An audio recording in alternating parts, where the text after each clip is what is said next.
السلام علیکم ورحمۃ اللہ وبرکاتہ نحمده ونصلي على رسوله الكريم اما بعد احسن الكلام كلام الله واحسن الهدي هدي محمد صلی اللہ علیہ وسلم۔ حضرات محترم، اللہ تعالیٰ کی توفیق سے اور آپ دوست احباب بزرگوں کی دعاؤں سے نفلی نماز کے متعلق ہمارا سبق جاری و ساری ہے۔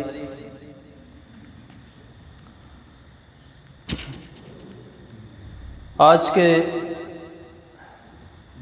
دور میں ہمارے لیے جو سب سے قیمتی چیز ہے وہ یا تو ڈالر ہے یا سونا ہے، کیونکہ سب سے زیادہ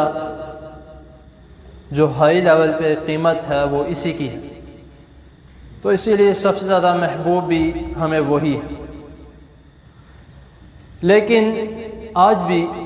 رسول اللہ صلی اللہ علیہ وسلم کے دور میں بھی عرب کے علاقے میں جو سب سے زیادہ محبوب اور پسندیدہ اور ہر ایک کی خواہش ہوتی تھی وہ سرخ اونٹ ہوتے تھے۔ ان کی قیمت اس قدر ہوتی تھی کہ صرف اور صرف انہی کے پاس پائے جاتے تھے جو سب سے زیادہ رئیس تھے یا سب سے زیادہ مالدار تھے، بس انہی کے پاس یہ جو اونٹ ہیں سرخ اونٹ یہ پائے جاتے تھے۔ اب بھی آپ سعودیہ چلے جائیں، وہاں پر صرف اور صرف یہ اونٹ اب بھی ان کے شوق اس طرح کے ہیں کہ انہی کے گھر یا انہی کے پاس یہ پائے جائیں گے جو بہت ہی زیادہ مال و دولت والے ہوں۔ باقی جو عام اونٹ ہیں جس طرح ادھر ہمارے پاس بھی ہوتے ہیں، باقی وہ اس طرح کے عام ہیں۔ تو یہ میں نے تمہید کس لیے باندھی ہے یا یہ بات میں نے کس لیے بتائی ہے؟ جامع ترمذی میں حدیث موجود ہے، حدیث نمبر 452 میں راوی بیان کرتے ہیں کہ رسول اللہ صلی اللہ علیہ وسلم اپنے حجرے سے نکل کر ہمارے پاس تشریف لائے تو نبی کریم صلی اللہ علیہ وسلم نے ہمیں یہ فرمایا کہ اللہ تعالیٰ نے تمہیں ایک نماز دے کر تمہاری مدد کی ہے، وہ نماز ایسی ہے جو تمہارے لیے اور تمہارے لیے سرخ اونٹ سے بھی زیادہ بہتر ہے۔ جس طرح میں نے ابھی سرخ اونٹوں کی مثال دی، تو اب ہم جیسے لوگ ہوتے تو شاید وہ نماز کا سن کے بھاگ جاتے معذرت کے ساتھ، کیونکہ میں الفاظ اس لیے استعمال کر رہا ہوں کیونکہ واقعی نماز کو سن کے اذان کو سن کے ہم اپنے کاموں میں مصروف ہو جاتے ہیں کہ کوئی نہیں ابھی اذان ہوئی ہے، نماز کا وقت ہوگا، نماز کے ٹائم چلے جائیں گے۔ لیکن صحابہ کرام رضی اللہ تعالی عنہم وہ بیان کرتے ہیں کہ تمام صحابی موجود تھے، وہ عرض کرتے ہیں کہ اے اللہ کے رسول صلی اللہ علیہ وسلم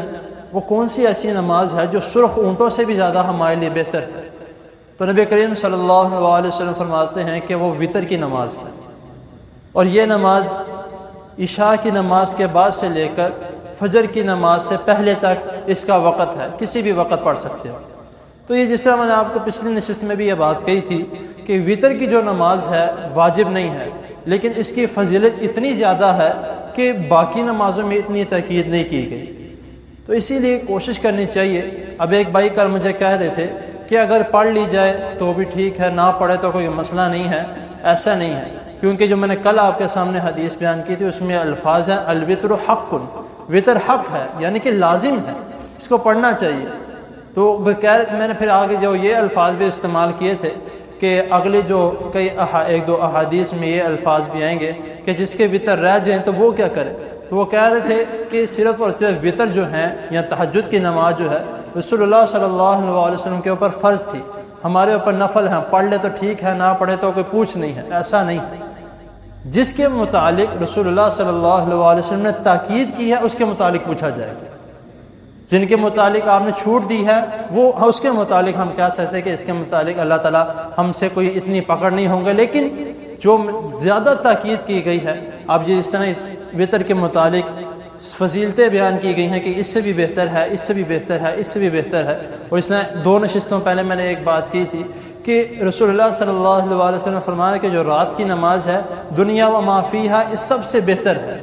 تو اسی لیے اس کو چھوڑنا نہیں چاہیے، موقع مل جائے۔ اللہ تعالیٰ نے رسول اللہ صلی اللہ علیہ وسلم نے موقع دیا کہ اگر بھائی 5 نہیں پڑھ سکتے، 7 نہیں پڑھ سکتے، 3 نہیں پڑھ سکتے تو 1 وتر پڑھ لو، لیکن پڑھو لازم۔